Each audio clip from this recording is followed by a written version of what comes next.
Hey guys, so welcome back to my YouTube channel. So over capitalisation and under capitalisation को समझने से पहले हमें अपने दो टर्म को क्लियर करना होगा। एक होता है कैपिटल, एक दूसरा होता है हमारा कैपिटलाइजेशन। ठीक है, तो चलिए समझते हैं कि कैपिटल क्या होता है और कैपिटलाइजेशन होता क्या है।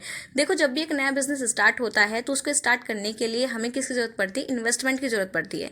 जब हमारा नया बिजनेस स्टार्ट होगा तो हमारे जो पार्टनर्स होंगे वो क्या करेंगे? अपनी तरफ से कुछ अमाउंट लेकर आएंगे।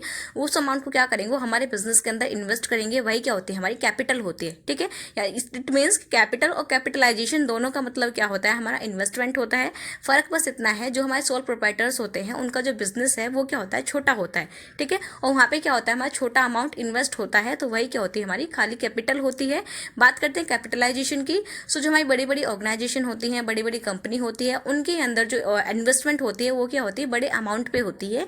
इसलिए हम क्या करते हैं? यहाँ पे कैपिटलाइजेशन वर्ड को यूज करते हैं। ठीक है, तो दोनों का मतलब क्या होता है? हमारा इन्वेस्टमेंट ही होता है, लेकिन जो सोल ट्रेडर होते हैं उनके लिए हम कैपिटल वर्ड यूज करते हैं।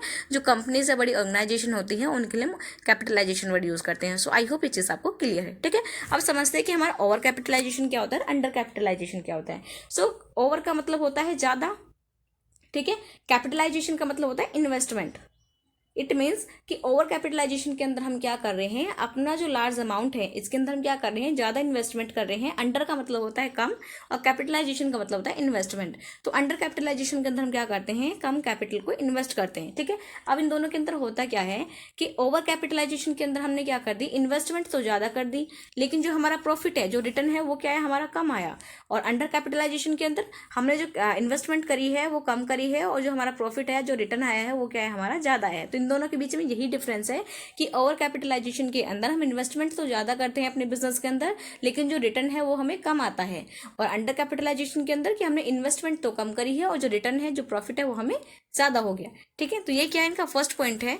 फर्स्ट देख लेते हैं इनका मीनिंग को। तो फर्स्ट में क्या है? ओवर कैपिटलाइजेशन के अंदर क्या है कि यहाँ पे हम क्या करते हैं? ज्यादा जो कैपिटल है उसको रेज करते हैं, जिसकी वजह से हमने यहाँ पे क्या करी? कैपिटल ज्यादा रेज करी है, ज्यादा इन्वेस्ट करी है, जिसकी वजह से हमारा जो प्रॉफिट है वो कम हुआ है। तो इस टाइप की जो सिचुएशन होगी वो क्या होगी? हमारी ओवर कैपिटलाइजेशन होगी। अंडर कैपिटलाइजेशन के अंदर हम क्या करते हैं कि कंपनी के पास यहाँ पे इनफ कैपिटल नहीं होती।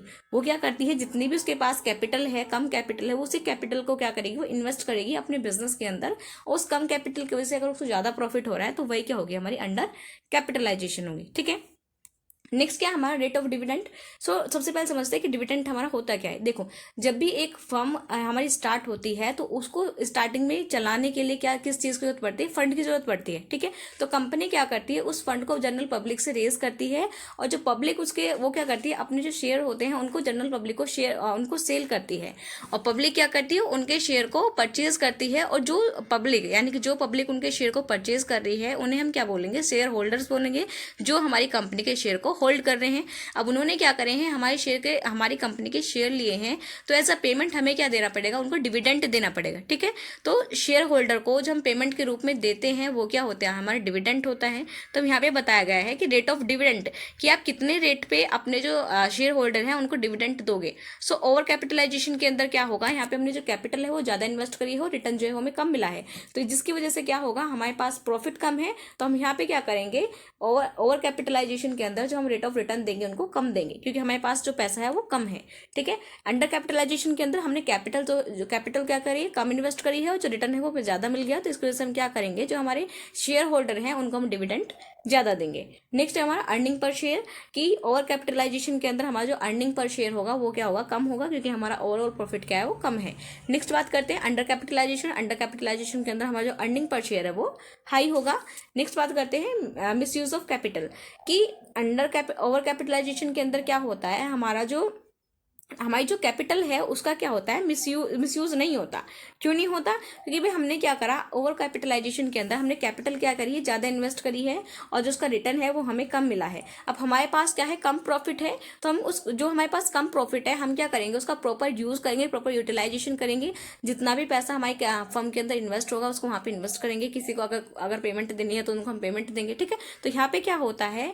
ओवर कैपिटलाइजेशन के अंदर हमारी जो कैपिटल होती है उसका प्रॉपर यूटिलाइजेशन होता होता है, यहाँ पे कोई मिसयूज नहीं होता। बात करते हैं अंडर कैपिटलाइजेशन की। तो अंडर कैपिटलाइजेशन में हमने क्या करा है, इन्वेस्टमेंट तो कम करी है, रिटर्न हमें ज्यादा हो गया, जिसकी वजह से यहाँ पे क्या होते हैं, हायर चांसेस होते हैं कि हमारी जो कैपिटलाइजेशन है, हमारी जो कैपिटल है उसका क्या हो, मिसयूज हो। ठीक है, अब आपने यानी कम इन्वेस्ट करा लेकिन आपको रिटर्न ज्यादा मिल गया, तो हो सकता है जो हमारी कंपनी वाले हैं अपना जो पैसा है उसको मिसयूज कर दें। ठीक है, नेक्स्ट बात करते हैं। नेक्स्ट है हमारा गुडविल।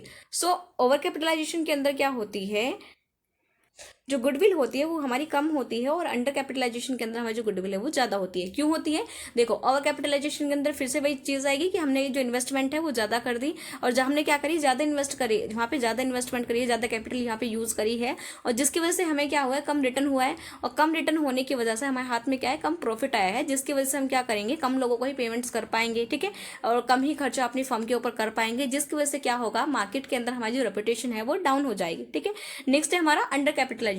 अंडर कैपिटलाइजेशन के अंदर क्या होगी, हमारी जो रेपुटेशन है वो इंक्रीज होगी, वो हाई होगी। क्यों होगी, क्योंकि हमने जो कैपिटल है वो क्या करी है, कम इन्वेस्ट करी है, और उसका जो रिटर्न है वो हमें ज्यादा मिला है। अब ज्यादा रिटर्न मिला है तो हम क्या करेंगे, जिसको हमें पेमेंट देनी है उसको हम टाइम पे पेमेंट दे पाएंगे, अपनी फर्म के अंदर अच्छे से हम उसका प्रो यूटिलाइजेशन कर पाएंगे। ठीक है, इफेक्टिव मैनेजमेंट कर पाएंगे, जिसकी वजह से क्या होगा कि हमारी जो फर्म है, हमारी जो कंपनी है, उसकी जो रेपुटेशन है, उसकी जो गुडविल है वो क्या होगी, इंक्रीज होगी। ठीक है, नेक्स्ट बात करते हैं मार्केट वैल्यू ऑफ शेयर, कि मार्केट वैल्यू हमारे जो शेयर होते हैं मार्केट के अंदर, एंड ओवर कैपिटलाइजेशन के अंदर क्या होगी, उनका जो वैल्यू है, मार्केट जो हमारे मार्केट के अंदर जो शेयर है उनकी जो वैल्यू है वो क्या हो जाएगी, गिर जाएगी, कम हो जाएगी, रिड्यूस हो जाएगी। ठीक है, क्यों हो जाएगी, क्योंकि भाई हम इन्वेस्टमेंट क्या करी है, हमने ज्यादा करी है, उसका जो प्रॉफिट है, उसका जो रिटर्न है वो हमें कम हुआ है, जिसकी वजह से हम जो हमारे शेयर होल्डर्स हैं उनको हम क्या करेंगे, कम पेमेंट्स प्रोवाइड करेंगे, जिसकी वजह से मार्केट के अंदर हमारी जो रेपुटेशन है वो डाउन हो जाएगी। ठीक है, नेक्स्ट बात करते हैं और अंडर कैपिटलाइजेशन के अंदर फिर से वही कंडीशन आएगी कि यहाँ पे हमने क्या करी है, इन्वेस्टमेंट कम करी है, रिटर्न हमें ज्यादा हो गया,